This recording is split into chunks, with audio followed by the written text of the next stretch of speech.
দীর্ঘ আন্দোলনের মুখে সেই খুনি হাসিনা বাংলাদেশ ছেড়ে পলায়ন করেছে।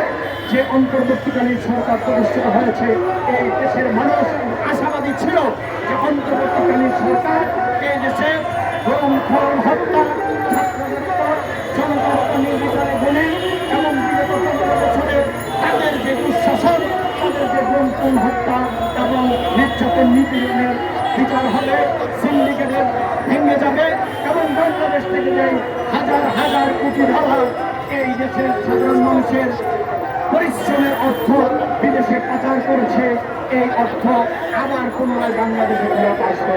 কিন্তু দুঃখজনক হলেও সত্য, এই সব কিছুই হয় নাই। সিন্ডিকেটের জায়গায় থাকতেছে, কৃষক তার মাঠের মধ্যে তার ন্যায্য মূল্য পাচ্ছে না।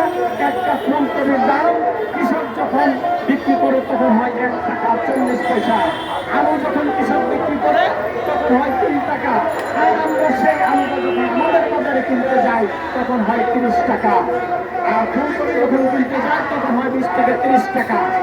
এই যে 1 টাকা থেকে 20 টাকা 19 টাকার যেই ডিসক্রিপেন্সি, এই যে সিন্ডিকেট, এই সিন্ডিকেট আজকে পর্যন্ত বাংলা সম্ভব হয় না।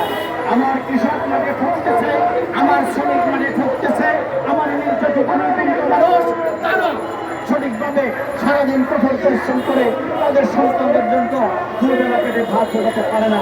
প্রিয় সাথী বন্ধুগণ, আমরা আজকে এখানে মানববন্ধন করেছি, কিন্তু আমাদের পাশে একদিকে দেখেন শিক্ষকরা আজকে রাজপথে আছে, অন্যদিকে দেখেন সরকারের যারা আউটসোর্সিংয়ের মাধ্যমে যারা এই দেশকে সেবা দিচ্ছে তারা আরেক পাশে আছে। তারা আজকে কেন রাজপথে নামবে?